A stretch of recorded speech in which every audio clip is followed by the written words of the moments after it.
The most obsolete idea is go to school, get a job, work hard, save money, get out of debt, and invest for the long term in the stock market. See, why would you save money when they're printing trillions of dollars?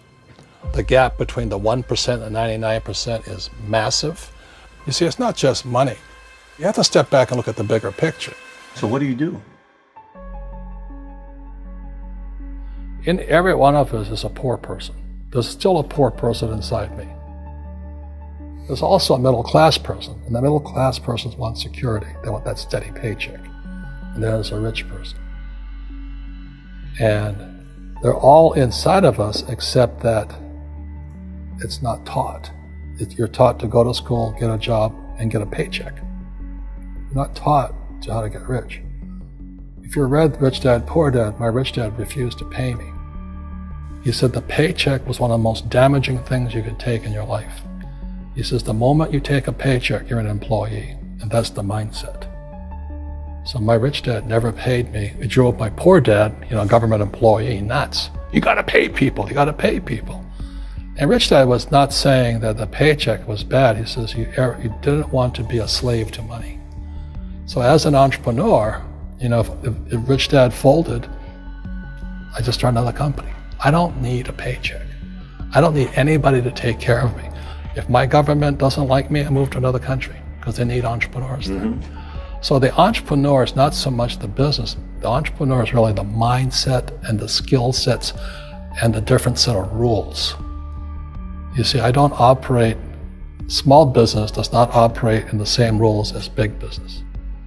Entrepreneur is a mindset first, a skill set, and rules. And depending upon whether you're an employee or a small business, the rules are different. The mindsets are different, the skill sets are different. If you could say one thing to somebody who's never been an entrepreneur and they're thinking about making the leap of faith into becoming an entrepreneur, what could you tell them? Well, I'll just tell them the same thing that happened to me.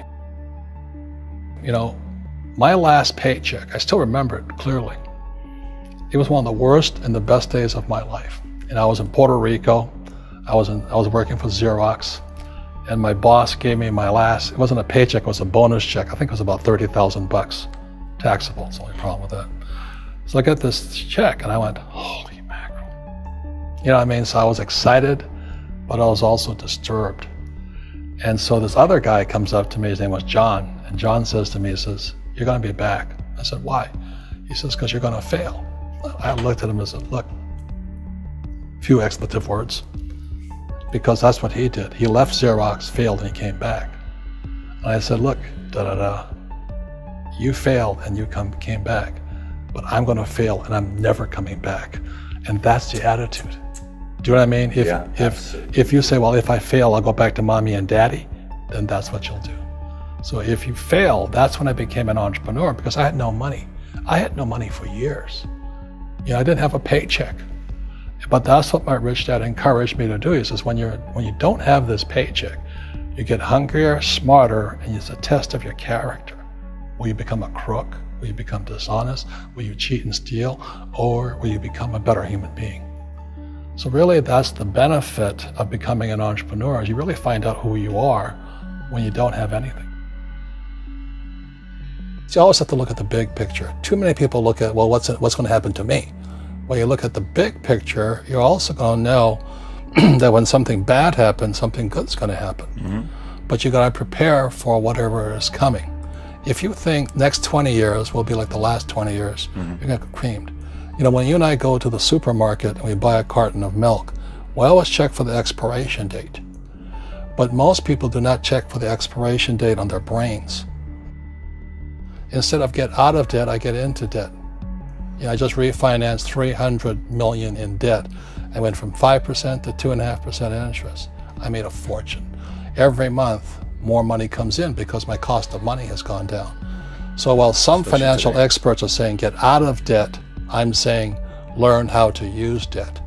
See, when I came back from in Vietnam in January of '73, the first thing my rich dad said to me was go to school to learn how to invest in real estate. It wasn't real estate, it was how to use debt and taxes. Debt and taxes make the rich richer. Debt and taxes make the poor and middle class poor. So all the rich guys who are doctors and lawyers or, you know, those guys, they're getting creamed and they don't know why. Doctors are getting creamed. Oh yeah, they're making more money, but the take home is less. Sure. You know, my doctor just yelled at me. He's happy. He says, "Oh, guess what? I finally made $1 million." And I said, "Yeah, this was just 3 weeks ago." And so I said, "Yeah, well, how much you pay in tax?" He says, $750,000 in taxes. So his net was about $400,000. That's not bad. But when I make $1 million, I keep $1 million. And the reason is because I don't make it by working for money. See, if you work for money, you're taxed. So that's why lesson number 1 in Rich Dad Poor Dad is the rich don't work for money. What we do instead is we create businesses as entrepreneurs. We acquire real estate. I don't invest in the stock market. Okay? So the reason is because as entrepreneurs, I have more control over my income, how much I make, and how much I pay in taxes. And because I'm an entrepreneur as well as an investor in real estate, I pay 0 tax. So every time I make, let's say, $1 million as an entrepreneur, I immediately invested in real estate. I have a 4-to-1 step up. So I put $1 million in real estate, I get $4 million from the bank. That's why I love banks. But the banks are screwing everybody else, you know, terrible, but it's good for me. That's why you say when you print, it's good for you, but when you print, it's bad for people that work for money. Because when you print, savers get creamed and people who work for money get creamed. When they print, debtors get rich. You see, debt and taxes make the rich richer, and debt and taxes make the poor middle class poorer. When we have obsolete ideas, we get obsolete results. So what's happening for most people, the idea of going to school, getting a job, working hard, saving money, getting out of debt, buying your house because it's an asset, investing for the long term, is obsolete.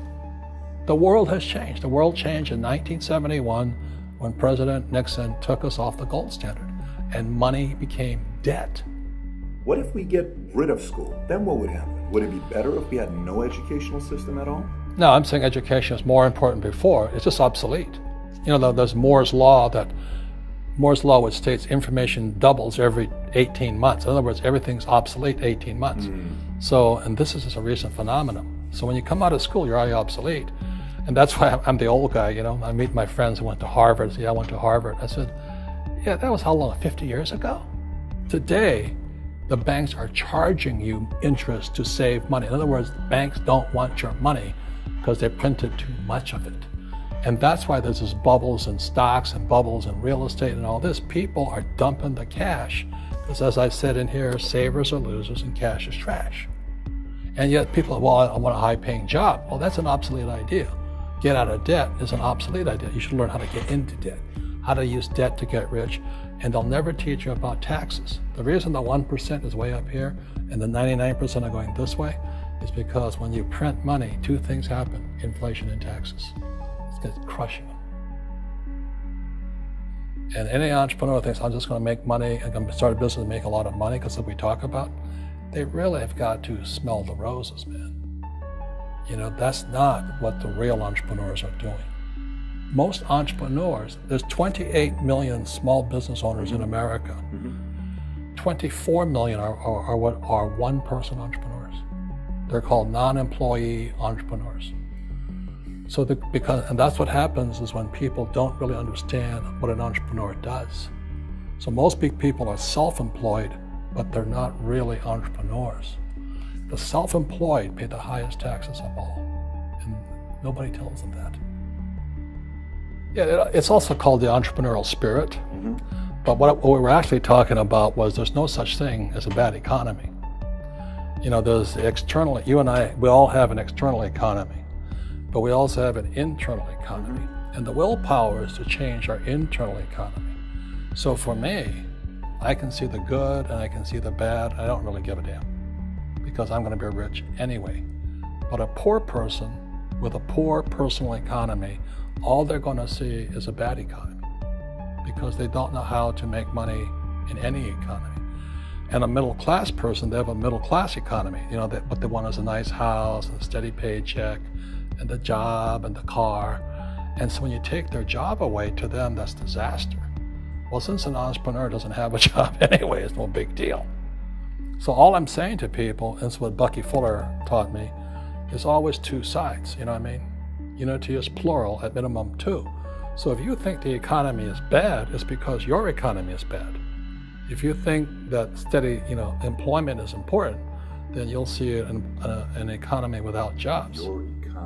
Your economy versus the external economy. What you control versus what you can't control. I can control. Yeah, it's called an internal focus versus an external focus. So the real entrepreneur has an internal focus. That if they fall down, they say, "Oh, this is good, because I'm going to go up higher." The average person will fall down and say, "Oh, I'm going to take some Prozac," or somebody has a mistake. Oh, the mistakes don't matter. Well, mistakes matter. It means you didn't know something. But a real entrepreneur, whether they fall down, they always can go up. They can stand back up and go higher. And no matter what happens to them, they get stronger and better and smarter and happier. But a person with a weak internal mindset is that they're so afraid of what happens, it generally happens. Like, people who are afraid of losing their jobs, they generally lose their jobs. You know what I mean? Yeah, so everything comes through you. Yeah, so the entrepreneur first job is to control inside here, not outside there. The moment you take that paycheck, you're an employee. You've got to be stronger than that. It's about inside control.